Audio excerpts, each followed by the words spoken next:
noch ein peinlicher Offenbarungszeitpunkt für Svenny. Es erweckt Erinnerungen an alte Zeiten. Ja. Peinlich. Willkommen zu einer neuen Folge mit uns, mit Neuland Stories. Und ob ihr es glauben wollt oder nicht, wir sind in den USA.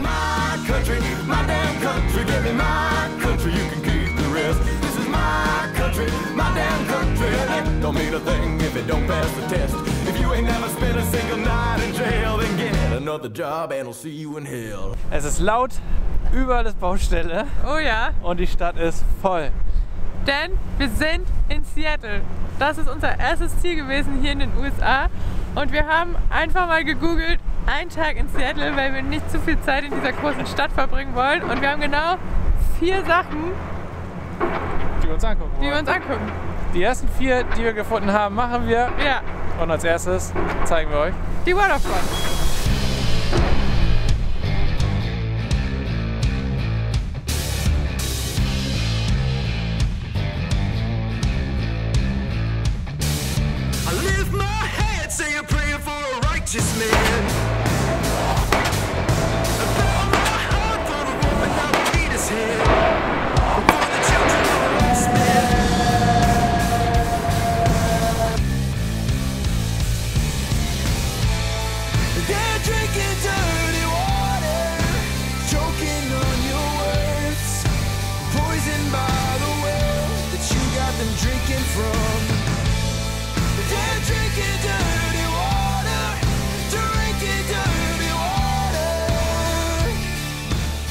Also Iwans Fischbar soll wohl der Place to be sein, aber man soll drin essen, weil draußen die Möwen nur darauf warten, sich eine Pommes zu schnappen.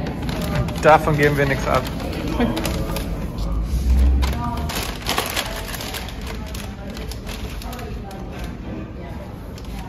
Sieht aus wie Fischstäbchen. Stimmt, ein bisschen.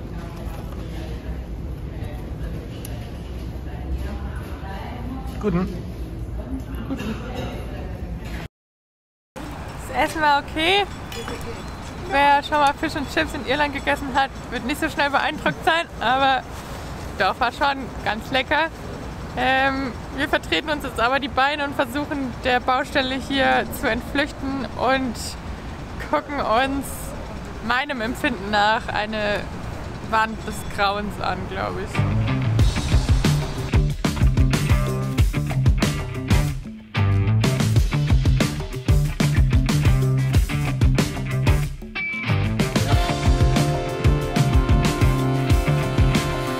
Über die Kette hier im Hintergrund unterhalten wir uns aber gleich auch nochmal, weil heute geht es nicht in ein kleines Gourmet-Café.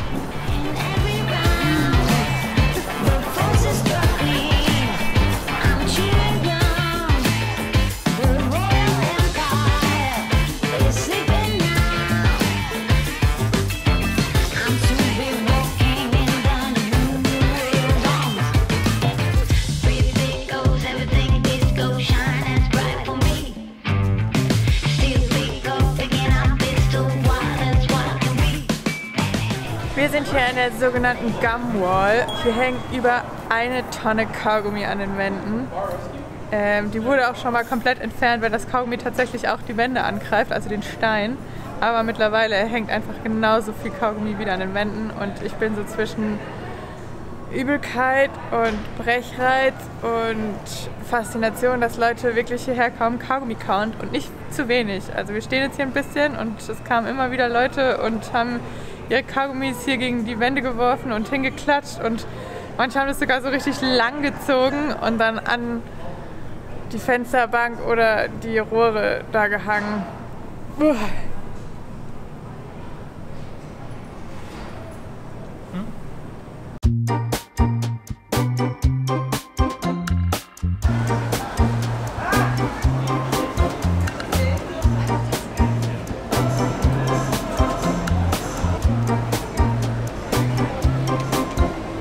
Die nächste Attraktion liegt genau ein Stockwerk höher über der Gum Wall und zwar ist es der Peak Place Fish Market.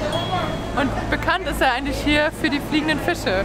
Wir stehen jetzt auch direkt an dem Marktstand, wo die Fische hin und her geworfen werden, aber natürlich wird jetzt kein Fisch hin und her geworfen. Einfach so. Schade. Wir warten mal noch ein bisschen.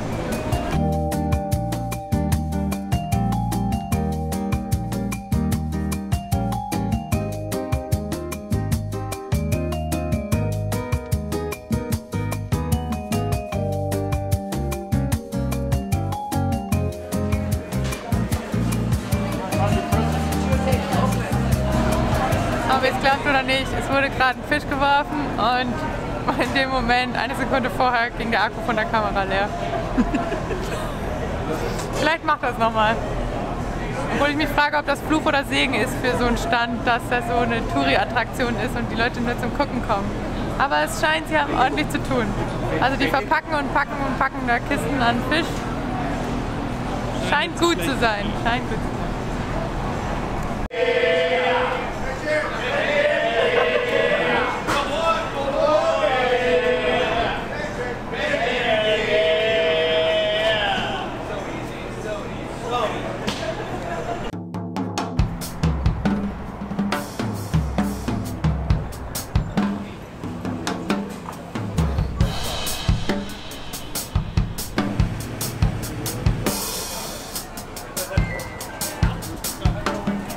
Last but not least kommt noch ein peinlicher Offenbarungszeitpunkt für Svenny. Denn wir haben es ja vorhin schon angesprochen, dass wir über die Kaffeekette Starbucks noch sprechen müssen, weil Starbucks hatte seine erste Filiale hier in Seattle. Oder kommt besser gesagt aus Seattle, und direkt gegenüber von dem Farmers Market ist auch die älteste Filiale. Ich habe auch, muss ich gestehen, seither in keiner anderen Stadt so viele Menschen mit Starbucks-Tüten und Becher rumlaufen sehen wie hier. Es erweckt Erinnerungen an alte Zeiten, denn ich habe früher diese Starbucks-Tassen gesammelt in den unterschiedlichen Städten aus London, Hamburg, und vor allem mochte ich diese kleinen Espresso-Tassen, die aussahen wie große Max. Ja. Peinlich. Die Tassen sind dann, nachdem ich Basti kennengelernt habe oder wusste, dass Starbucks einfach nur schlechter Kaffee teuer verkauft ist, sind die Tassen ganz schnell hinten im Regal wieder verschwunden. Aber eigentlich sind sie schon ganz schön, oder? Ich habe das Gefühl, wir kaufen noch die Seattle-Tasse. Nee, ich glaube nicht. Aber jetzt aufgepasst, wir stehen direkt vor dem Laden und es ist einfach direkt eine riesen Schlange. Ich halte gleich nochmal besser die Kamera drauf. Ja, die Menschen stehen hier an und wollen teuren, schlechten Kaffee. Und das machen wir jetzt auch.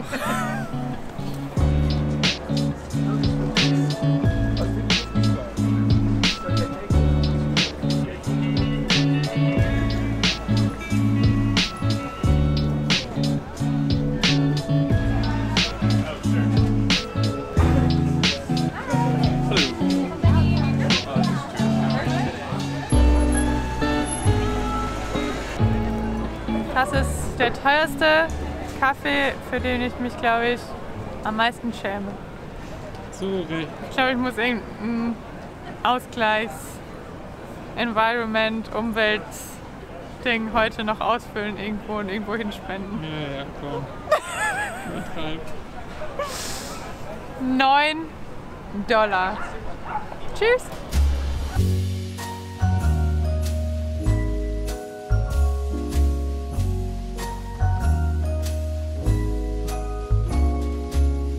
Holly hanging across the door, neighbors singing tales of yore.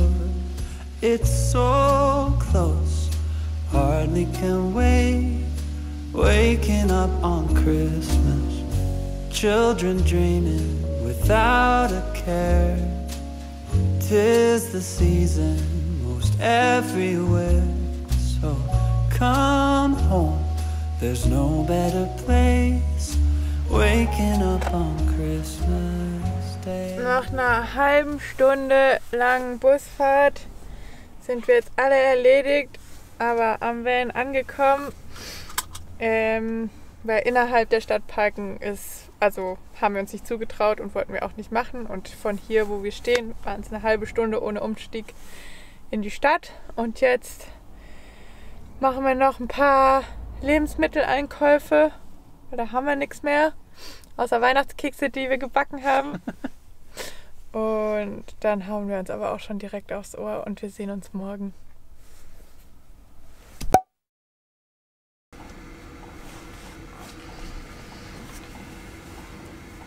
Guten Morgen zusammen. Wir sind schon ein Stückchen weitergefahren. Wir sind jetzt kurz vor Portland und stehen hier vor einer Bib. Gestern hat es geregnet, heute hat es geregnet oder heute regnet es. Deswegen haben wir gestern ein bisschen was abgearbeitet. Und ich vermute einfach mal, die meisten von euch stellen sich jetzt die Frage, wie war denn der Grenzübergang? Und um es kurz zu machen, es war ziemlich entspannt und einfach. Wir haben uns mehr Sorgen und haben uns eigentlich selbst mehr verrückt gemacht, als es am Ende war. Wir haben davor nochmal angehalten, haben die Eier aufgebraucht, haben uns tausende Storys überlegt, die wir erzählen wollen. Nicht tausende Storys, aber damit es glaubhaft ist, dass wir durch die USA reisen und nicht bleiben wollen. Und ja, hauptsächlich ich bin immer sehr nervös und auch wegen Pepper. Ja, am Ende hat es einfach mega doll geregnet. Es war schon dunkel und wir kamen da an. Der Grenzübergang war eigentlich komplett leer, es waren nur wir. Und die wollten einfach nur unser Esther sehen. Das konnten sie erst nicht finden, deswegen haben sie kurz ein bisschen Stress gemacht. Aber danach, nachdem sie uns gefunden haben, war alles entspannt, haben 1, 2 Fragen beantwortet, haben den Stempel bekommen. Sie wollten keinen einzigen Blick in den Van werfen. Peppy hat sie auch null interessiert. Und ja, danach hat er gemeint, you're good to go. Und dann sind wir einfach in die USA gefahren. Und das hat so ungefähr 10 Minuten gedauert. Das war schon die ganze Story. Nicht sehr aufregend, aber wir sind froh, dass es so einfach geklappt hat. Und jetzt haben wir unsere 90 Tage hier in den USA. Wir sind jetzt aber in Portland.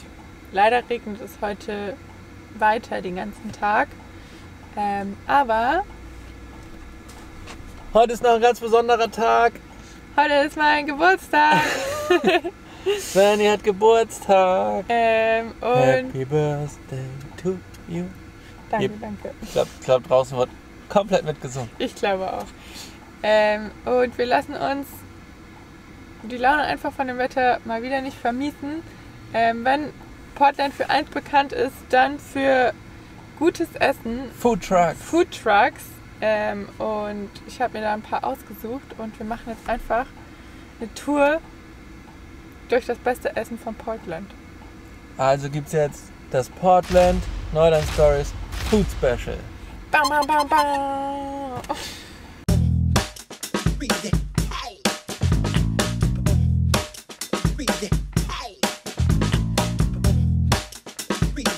Als erstes geht es für uns zu einem vietnamesischen Café, wo wir zum Frühstück ein Banh Mi essen werden. Banh Mi war auf unserer Vietnamreise eines unserer Lieblingsgerichte neben dem Banh Bao und das sollen die besten der Stadt sein.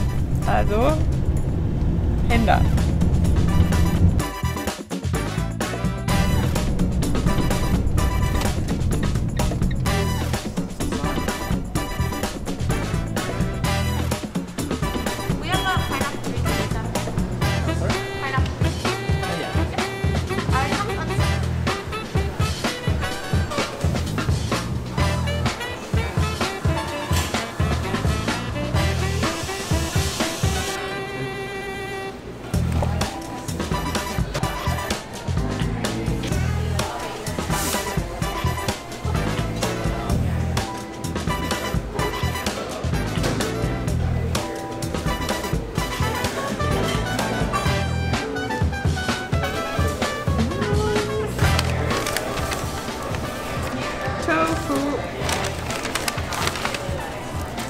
House Special.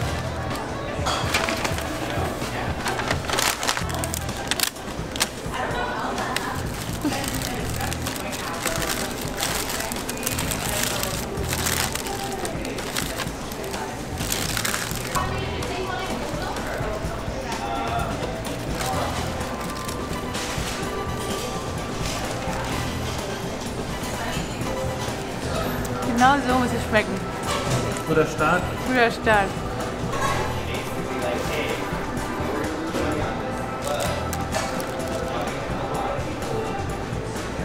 Mega gut. Das ist House Special.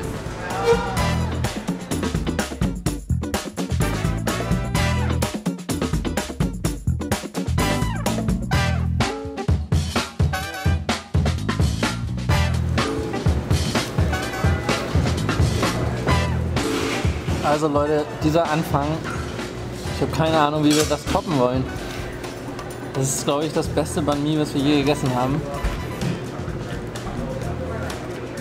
Und es kommen noch 3 weitere Stationen, aber das 4, ist wenn wir die letzte Station noch mitnehmen. 4 weitere Stationen. Aber das muss erstmal getoppt werden. Also mein Banh Mi sind, also erstmal ist auf jedem hier sind Möhren, Gurke, frisch, Jalapenos, wie Sven ja auch gerade festgestellt hat. Irgendwie eine geile Soße und aber nicht viel. Und bei mir ist noch Barbecue Chicken drauf und bei Svenny Tofu. Und dieses Baguette und Koriander, genau. Und die Konsistenz von diesem Baguette ist auch perfekt. Das ist so gut. Eigentlich können wir auch den ganzen Tag hier bleiben und alle 2 Stunden so ein Banh Mi essen.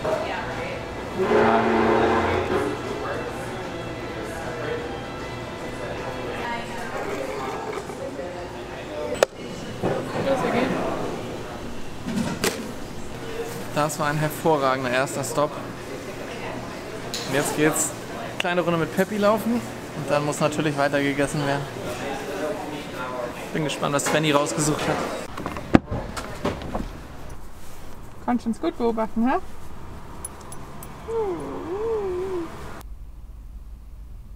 Oaks Bottom Wildlife Refuge. Hä? Wandergebiet.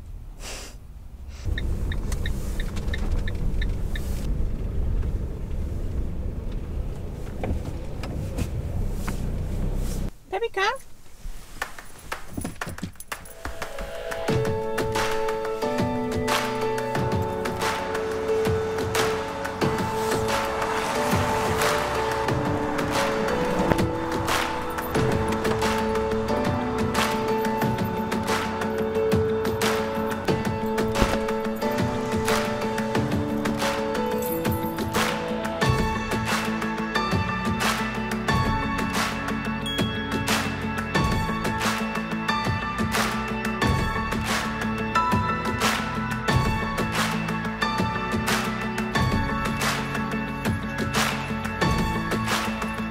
Genau das Richtige, um das Banh Mi schon mal ein bisschen abzuspazieren. Der Wald hier ist eigentlich richtig, richtig schön. Ich habe das nur so zufällig eingegeben, weil das in der Nähe war. Und das ist gut. Richtig schöne Runde für Peppi. Ja. Entspannt, ruhig. Man könnte jetzt nicht glauben, dass wir in der Stadt sind.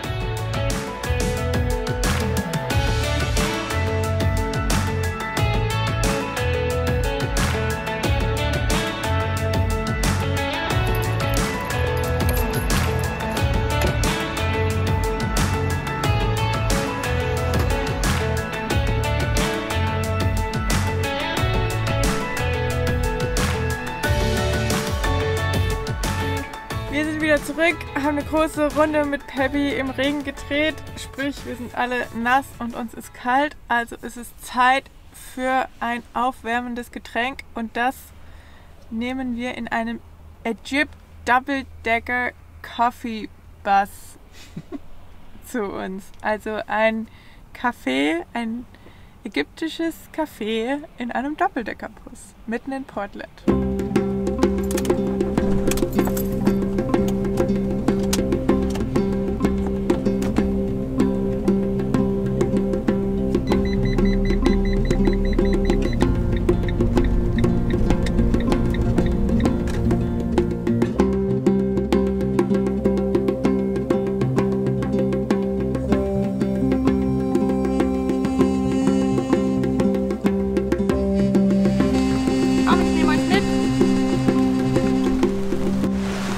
gar nicht aufgehört zu regnen. Es ist sogar so weit, dass ich einen Schirm ausgepackt habe. Das kommt normalerweise sehr selten vor. Happy darf im Auto schlummern und wir gehen jetzt noch ein paar hundert Meter zu dem kleinen Café. Das ist richtig eklig. Ich habe schon fast vergessen, dass mein Geburtstag ist. So eklig. So eklig ist es.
Das war eine schöne Erfahrung. Er hat uns gerade noch mal gezeigt, wie man den Kaffee zubereitet, den ich gerade getrunken habe, und war richtig cool, richtig nett. Und wir sind froh, dass wir an einem Tag gekommen sind, wo nicht so viel los ist hier. Und jetzt holen wir noch ein bisschen was für Peppy und dann geht's zum nächsten Food Court Park. Und wenn ihr Kaffee oder Chai wollt, kommt hierher. Ja, top.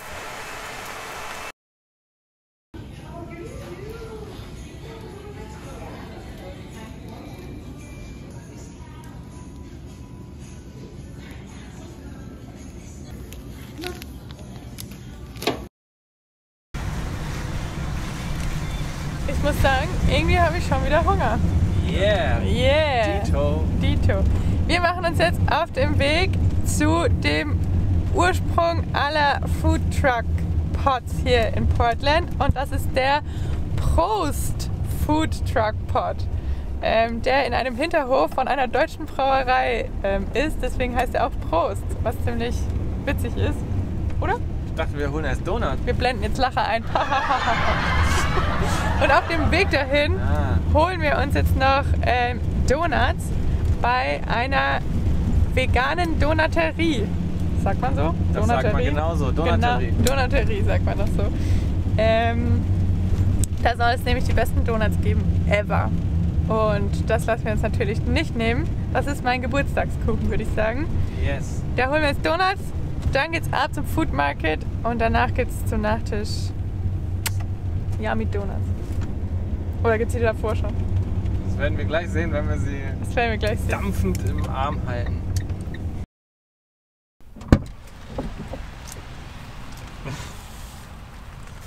Kuchen! Geburtstagskuchen. Es gab einen Tiramisu-Donut. Ernsthaft? Ernsthaft. Und du hast nur einen davon genommen? Ja, flippt aus. Edel. So schön. Zeig her.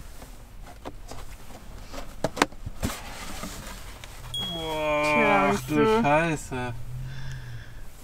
Vanilla Glazed, Black and White Pumpkin, Sundae irgendwas Massaker. und Tiramisu. Boah, okay, die sind ja richtig krass. Man hat dich nicht gesehen. Zeig nochmal, wie dein Happy Kiddo Geburtstags-Donuts-Gesicht aussieht. Ich weiß gar nicht, wo ich zuerst reinbeißen soll. Ich denke noch gar nicht. Was? Gibt's das zum Nachtisch? Wir gehen jetzt erstmal richtig essen. In einen muss ich reinbeißen. In einen. Den Vanilla. Okay? Ja, dann hau rein. Oh Gott, das fühlt sich so gut an.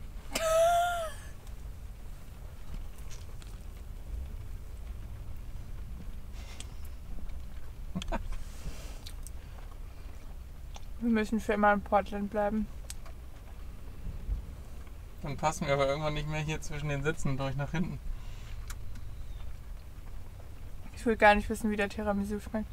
Na, dann esse ich ihn, wenn du es nicht wissen willst. So, aber damit ist jetzt Schluss. Wir kommen später zu euch zurück. Denn jetzt geht's. Food Truck Park! They call me the juggler, 'cause I always have 3 lovers, and I burn through Trojan rubbers like no other. But when I'm not between the sheets, I'm busy staying undercover. Ain't as sweet as it seems being the juggler. Wir sind gerade schon dran vorbeigefahren und es hat noch offen und es sieht richtig süß aus und ich habe Hunger. Let's go! I'm out to eat with Edith, I'm always worried Whitney's watching, and equally that Donna Lee's gonna be around. And what's worse is Wendy lives by the Wally World, where Donna Lee goes to the pharmacy and Edith's ex-old man's employed there. So I choose to keep a low profile and sneak around like it's going out of style and try to keep these balls up in the air. Yeah, they call me the juggler, 'cause I always have 3 lovers. Sometimes I wish I had me a twin brother, because it takes a lot of steam making all that hubba hubba. Ain't as sweet as it seems being the juggler. Yeah, but I had 3 more the month before, Tanya, Tina, and Isadora, but that all ended in a puddle of tears and blood. I had Tanya down for 10 to noon, and Tina turned up around 1 or 2, and Izzy used me all night like a stud.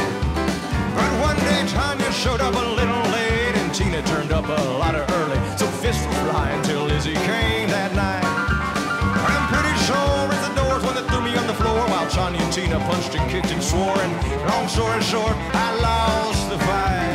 Yeah, they call me the juggler, 'cause I always have 3 lovers. They come and go, but there's always another.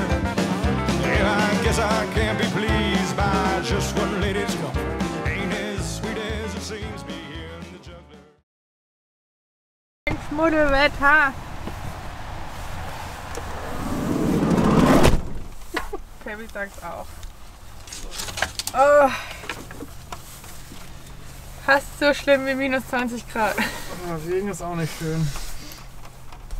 Egal, wir suchen uns jetzt einen Platz. Erstmal Fazit. Fazit. Court.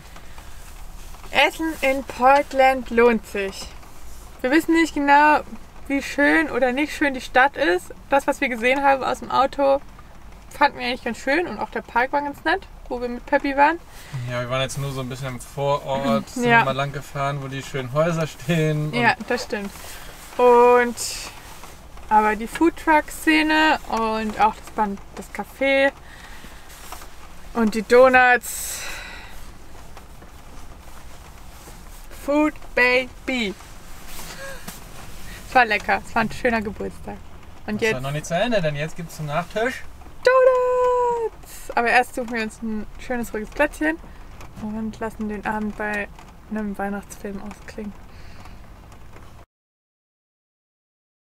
So, ihr Lieben, das war sie, unsere allerletzte Folge in dem Jahr 2022. Ein für uns mega verrücktes Jahr. Gerade haben wir unser allergrößtes bisheriges Abenteuer abgeschlossen mit Kanada. Ja. Und schon steht was Neues vor der Tür. Das ist absolut verrückt. Das ist wirklich crazy. Vor allem, weil wir dachten, es kommt eigentlich noch ein Video, dass das Jahr noch gar nicht vorbei ist. Aber es ist schon vorbei. Das nächste Video kommt erst am 1.1.23. Das könnt ihr euch schön fett im Kalender markieren. Ja. Damit ihr verkatert am 1.1. direkt ein Neuland Stories Video gucken könnt. Absolut. Und wir sind tatsächlich auch schon deutlich weiter gefahren als das, was ihr im Video jetzt gesehen habt. Wir sind schon eine ganze Ecke weiter. Die Mütze und der Vlies, die trügen etwas den Schein. Vielleicht brauchen wir das nämlich gerade gar nicht mehr. Abends schon noch, aber vielleicht. Aber wo genau das ist, das seht ihr dann im nächsten Video am 1.1. an Neujahr. Und uns bleibt nichts anderes übrig, als euch ganz hervorragende Weihnachten zu wünschen. Ja, wir haben es uns auch ein bisschen gemütlich gemacht mit Lichterketten. Genau. Und Basti hat einen Weihnachtsstern besorgt. Und ich glaube, an der Stelle und zu Weihnachten wollen wir uns natürlich auch ganz herzlich bei euch bedanken fürs Zuschauen, fürs Unterstützen in den Kommentaren, mit Likes, mit Abos, mit hinter den Kulissen Motivation und ja, wir fühlen uns geehrt und dankbar, ja, dass wir das machen können und euch mit dabei haben. Freuen uns deswegen genauso doll aufs nächste Jahr und werden natürlich mit neuen Videos weitermachen in dem gewohnten Rhythmus. Ja. Und würden uns natürlich extrem freuen, wenn ihr auch nächstes Jahr wieder mit dabei seid und wünschen euch tolle Weihnachten, einen guten Rutsch ins neue Jahr. Oh ja. Und wir werden bestimmt die eine oder andere Überraschung im nächsten Jahr im Petto haben. Genau. Also, Merry Christmas und guten Rutsch. Bis zum 1.1. Danke. Ende. Ich muss Kaugummi los, wenn das richtig abartig, ey. Das war's wert.